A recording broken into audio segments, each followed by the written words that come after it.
కొంతమంది ఆర్టిస్టులు ఒక 24, 25, 23 ఇయర్స్ అమ్మాయిలు చిన్న చిన్న సినిమాల్లో చేసుకున్న వాళ్ళు, అట్లా షార్ట్ ఫిల్మ్స్ చేసుకున్న వాళ్ళు కొంతమంది బయటకు వచ్చి కూడా మేము జస్ట్ పార్టీకి వెళ్ళాము, మమ్మల్ని ఇన్వైట్ చేశారు బర్త్డే పార్టీ అని చెప్పి తీసుకెళ్లారు అని చెప్పారు. అంటే తెలిసి వెళ్తున్నారా, తెలియకుండా వెళ్తున్నారా, లేకపోతే వీళ్ళందరినీ ఎవరైనా తీసుకెళ్తున్నారా?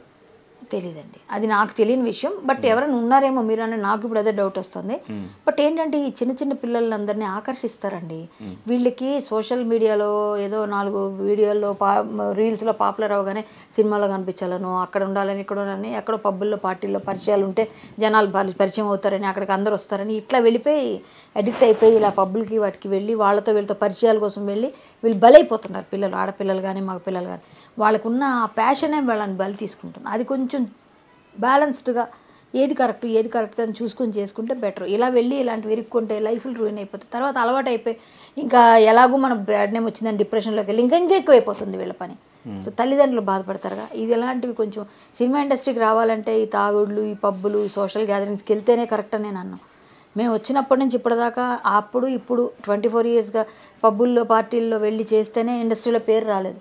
టాలెంట్ ఉంటే నేను ఎవరు ఆపలేరు, ఇది ఒకటే చెప్పాలి. అది నీకు నిజంగా రాసిపెట్టు, నువ్వు ఎక్కడున్నా వస్తావు ఇండస్ట్రీకి.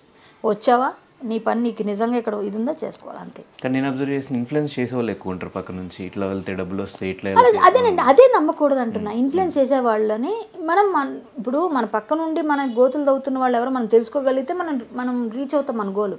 లేదు అని వాళ్ళ దానిలోకి మనం లాగబడిపోయాం అనుకోండి, మనం కథమైపోద్ది అక్కడితో మన కెరీర్.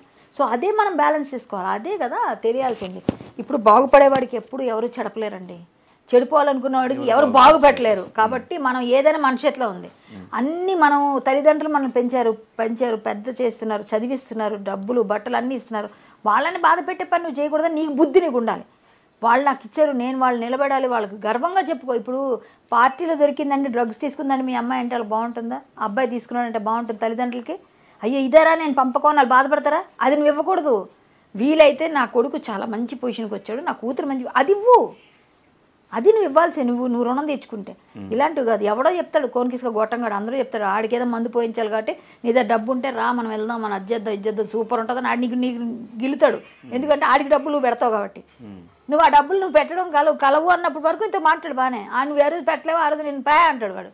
అది తెలుసుకునే సైన్కి ఇలా ఎడిక్ట్ అయిపోతారు. సో మనలో ఉందమ్మా, మనల్ని ఎవ్వరూ పాడు చేయలేరు. మనం గట్టిగా ఉంటే మన విల్ పవరే. మనం గట్టిగా లేవనుకో, నాకు తెలియని పార్టీలు ఉన్నాయా, నాకు తెలియని ఇండస్ట్రీలో ఎక్కడైనా ఏమైనా ఫంక్షన్స్ ఉంటాయా, ఎందుకు మరి మేము ఏమి నేర్చుకోలేకుండా వచ్చాం? మరి మనలో ఉండాలి కదా విల్ పవర్, గట్టిగా ఉండాలి.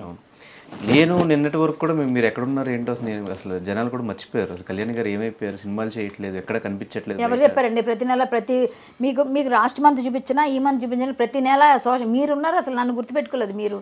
ఒకటి చెప్తా, సోషల్ మీడియాలో నేను కనబడినట్టుగా ఎవరు కనబడరు.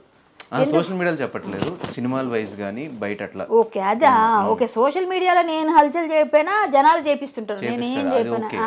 అదే మరి మర్చిపోయారు అనకండి, ఏం మాట్లాడినా కూడా అది వైరల్ అయిపోతుంది. అదే కదా, నేను ఏదైనా ఉన్నట్టు మాట్లాడతా, ఏ రోజుకి ఆ రోజు వస్తా. నేను సినిమాల్లో కనిపించట్లేదు ఎందుకు?